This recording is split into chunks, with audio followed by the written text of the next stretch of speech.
নমস্কার, এমইউ কিচেনে সবাইকে স্বাগতম। চলে এসেছি নতুন একটি ভিডিও নিয়ে বন্ধুরা। আজ আপনাদের বানিয়ে দেখাবো আলু ফুলকপি দিয়ে রুই মাছের পাতলা করে খুব সুন্দর পদ্ধতিতে এবং সহজ পদ্ধতিতে ঝোল। দেখুন এখানেই কিন্তু আপনাদের ফুলকপিটা দেখিয়ে দিলাম, আর এইখানে দেখুন রয়েছে ধুয়ে নেওয়া রুই মাছ, তার মধ্যে নুন হলুদ আর সর্ষের তেল দিয়ে মাখানো রেখে দিয়েছি। ঠিক আছে, এখানে দেখুন আলু ফুলকপিগুলো কিন্তু কাটা হয়ে গেছে, আপনাদেরকে দেখিয়ে দিচ্ছি। ঠিক আছে, তো চলুন আরও একবার ভালো মতো আপনাদেরকে একটু সামনের থেকে দেখিয়ে দিচ্ছি। দেখুন ফুলকপির সাইজগুলো আমি বড় রেখেছি, বেশি ছোট করলে কিন্তু ঝোলে দিলে গলে যাবে। এই দেখুন প্রথমেই আলুগুলো কিন্তু আমি ভেজে নিচ্ছি।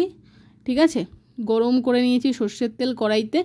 অবশ্যই কিন্তু আপনারা তেলটা ভালো মতো গরম করে তবেই কিন্তু আলু কপি এগুলো কিন্তু ভেজে নেবেন বন্ধুরা। ইতিমধ্যেই কিন্তু আগামীকাল আমি কিন্তু একটি মাছের কাটার চচ্চড়ি বানিয়ে দেখিয়েছি, চ্যানেলে পোস্ট করে দিয়েছি। আপনারা অবশ্যই কিন্তু এই ভিডিওটা দেখবেন, আর আমি কিন্তু এই ভিডিওটার শেষে অ্যাটাচ করে দেবো এই চচ্চড়ির ভিডিওটা। অবশ্যই কিন্তু আপনারা চ্যানেলে ভিজিট করে দেখবেন।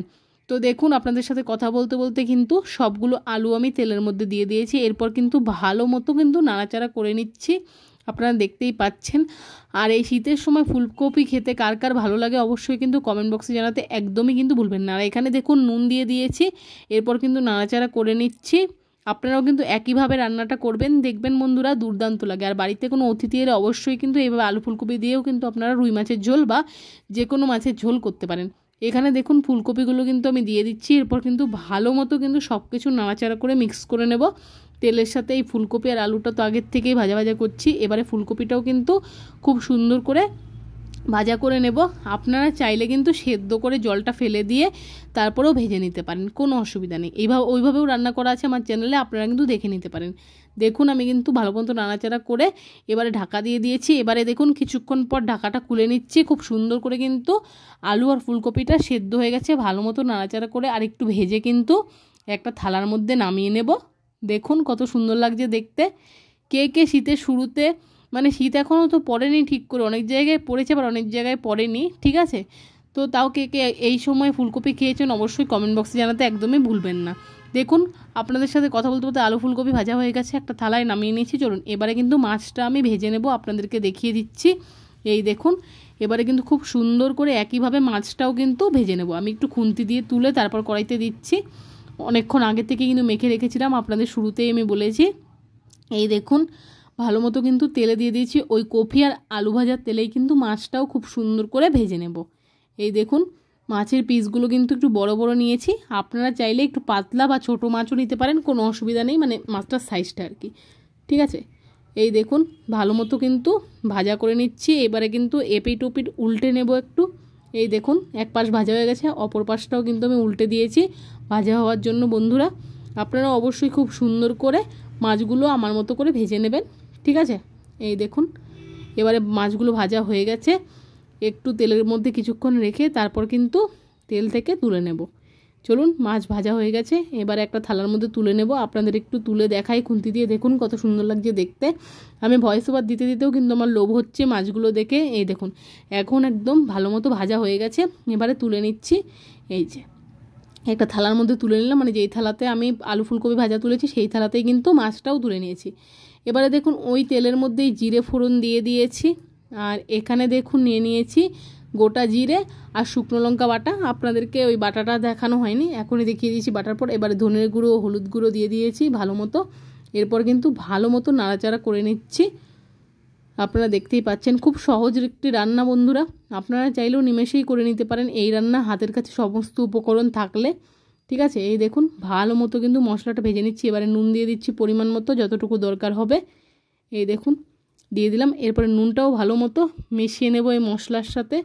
আর মশলাটা কিন্তু খুব সুন্দর করে কিন্তু ভাজা ভাজা করে নেব যতক্ষণ না পর্যন্ত তেল ছেড়ে দেয়। এই দেখুন একটু তেল ছেড়ে এসছে, এবারে দিয়ে দিচ্ছি ভেজে রাখা আলু। এই দেখুন দিয়ে দিলাম, এবারে কিন্তু নাড়াচাড়া করে নিচ্ছি ভালো মতো, মশলার সাথে আলুটাও মিক্স করে নিচ্ছি বন্ধুরা। ঠিক আছে, এই দেখুন কার কার এরকম আলু ফুলকপি দিয়ে মাছের ঝোল পছন্দ অবশ্যই কিন্তু কমেন্ট বক্সে জানাতে একদমই ভুলবেন না। এবারে সামান্য পরিমাণ জল দিয়ে ভালো মতো আলুটাকে মশলার সাথে কষিয়ে নেব বন্ধুরা। দেখুন এই দেখুন এমনিতেই কিন্তু দেখে লোভনীয় লাগছে, আর ঝোলটা কমপ্লিট হলে বন্ধুরা আশা করি আপনাদেরও লোভনীয় লাগবে। ঠিক আছে। তো আপনারা দেখতে থাকুন, সাথে থাকুন, পাশে থাকুন, আর আমার চ্যানেলটা সাবস্ক্রাইব করে আমার সঙ্গে থাকবেন।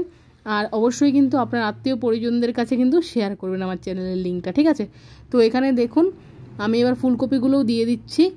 এবার ফুলকপিগুলোও কিন্তু ভালো মতো কিন্তু মিক্স করে নেব, ঠিক আছে বন্ধুরা। দেখুন মাছগুলোও কিন্তু এখনই দেবো, এটা একদম ভিন্ন ধরনের রান্না বন্ধুরা, ঠিক আছে। সব সময় কিন্তু আমরা কি করি, রান্না করার সময় কিন্তু মানে মাছের ঝোল রান্না করার সময় ঝোল দিয়ে তারপর কিন্তু মাছ দিই, কিন্তু এইখানে বন্ধুরা মাছটা কিন্তু এখনই দিয়ে দেব।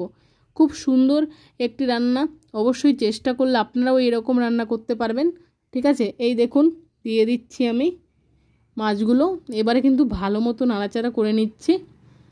এই দেখুন কত সুন্দর লাগছে না দেখতে। অবশ্যই কিন্তু সাবস্ক্রাইব করে পাশে থাকবেন। আর বন্ধুরা আমি কিন্তু আবার এখন রেগুলার লাইভ আসা শুরু করেছি, আপনারা কিন্তু অবশ্যই কিন্তু লাইভে জয়েন করে লাইক করে পাশে থাকবেন, সাথে থাকবেন, আর দেখতে থাকবেন কি এমইউ কিচেন।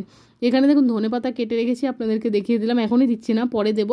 এবারে পরিমাণ মতো কিন্তু আমি ঝোলটা দিচ্ছি, যতটুকু প্রয়োজন লাগবে, আপনাদেরও যতটুকু প্রয়োজন আপনারাও কিন্তু ততটুকু দেবেন, ঠিক আছে।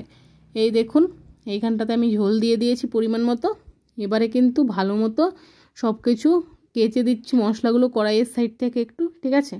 এই দেখুন আরেকটু দিয়ে দিচ্ছি, মানে পরে আমার মনে হয়েছে আরেকটু ঝোল প্রয়োজন, তার জন্য কিন্তু আমি আরেকটু দিয়েছি। এবারে ভালো মতো কিন্তু খুব সুন্দর করে ফুটিয়ে নিলেই কিন্তু তৈরি হয়ে যাবে রুই মাছের পাতলা ঝোল, তাও আবার কি বলুন তো আলু আর ফুলকপি দিয়ে। খুব সুন্দর একটি রান্না বন্ধুরা, অবশ্যই কিন্তু আপনারা ট্রাই করবেন, আর তারপর আমাকে কমেন্ট করে বলবেন কেমন লাগলো আপনাদের, ঠিক আছে। তো দেখতেই পাচ্ছেন এবারে খুব সুন্দর করে ফুটিয়ে নিলেই তৈরি হয়ে যাবে এই রুই মাছের ঝোল। কে কে এরকম ঝোল খেতে পছন্দ করেন সেটা তো অবশ্যই কমেন্ট বক্সে জানাতে একদমই ভুলবেন না। দেখুন আমি কিন্তু নেড়ে চেড়ে দিচ্ছি একটু ভালো মতো। এবারে ঝোলটা টকবক করে ফুটে এলেই কিন্তু হয়ে যাবে। দেখুন কত সুন্দর ফুটছে। আর বন্ধুরা আপনারা কে কী মাছ খেতে পছন্দ করেন, আপনারা কেমন ধরনের রান্না দেখতে চাইছেন অবশ্যই কমেন্ট করবেন। আর সামনেই তো শীত আসছে, মানে চলে এসেছে কি মানে আসছে কি বলবো, চলেই এসেছে শীত, তার জন্য আপনাদেরকে বলছি আপনারা কীরকম ভিডিও দেখছেন অবশ্যই কমেন্ট করুন। দেখুন বন্ধুরা এখানে ধনেপাতাগুলো দিয়ে দিয়েছি। আর হ্যাঁ আমি কিন্তু অবশ্যই আপনাদের রিকোয়েস্টেড ভিডিও রাখবো, আপনারা কমেন্ট করলে নিশ্চয়ই। আর সামনেই শীত তো আছেই, এখন ডিসেম্বরে আপনারা কেক দেখতে চান কিনা, মানে কেকের রেসিপি দেখতে চান কিনা, অবশ্যই কিন্তু কমেন্ট বক্স আপনাদের জন্য খোলা আছে, আপনারা কমেন্ট করতে পারেন। এই দেখুন ধনেপাতা দিয়ে দিয়েছি। এবারে কিন্তু গ্যাসটা অফ করেই কিন্তু ঝোলটা নামিয়ে নিলেই তৈরি হয়ে যাবে খুব সুন্দর করে রুই মাছের পাতলা ঝোল আলু আর ফুলকপি দিয়ে, ঠিক আছে বন্ধুরা। ঝোলটা কিন্তু দুর্দান্ত হয়েছিল খেতে, অবশ্যই কিন্তু আপনারা ট্রাই করবেন একদিন। চলুন তাহলে এবারে কিন্তু গ্যাসটা বন্ধ করে দেব, তারপর কিন্তু নামিয়ে নেব। এই দেখুন গ্যাসটা বন্ধ করে দিয়েছি, আপনাদেরকে দেখিয়ে দিলাম। চলুন এবারে একটা বাটির মধ্যে মানে গামলা বাটির মধ্যে নামিয়ে নিচ্ছি, ঠিক আছে। তো এই দেখুন গামলা বাটির মধ্যে নামিয়ে নিচ্ছি ভালো মতো। প্রথমে কিন্তু ফুলকপি আলুটা নামিয়ে নিচ্ছি, এবারে পুরো ঝোলটা সমেত মাছগুলো দিয়ে দেব, ঠিক আছে। এই দেখুন কত সুন্দর হয়েছে না দেখতে। এরকম ঝোল তো আমার খুবই ভালো লাগে, অবশ্যই কমেন্ট করবেন কার কার ভালো লেগেছে। আর আমার ভিডিও ভালো লাগলে অবশ্যই এইভাবে লাইক কমেন্ট শেয়ার সাবস্ক্রাইব করে পাশে থাকবেন, আর পাশে থাকা বেল আইকনটি অবশ্যই বাজিয়ে সঙ্গে থাকবেন বন্ধুরা। আর সব সময় কিন্তু আমার ভিডিও দেখার জন্য কিন্তু রেডি থাকবেন, আমি নতুন নতুন ভিডিও কিন্তু অবশ্যই আপলোড করে থাকি। ধন্যবাদ এতক্ষণ ভিডিওটা দেখার জন্য।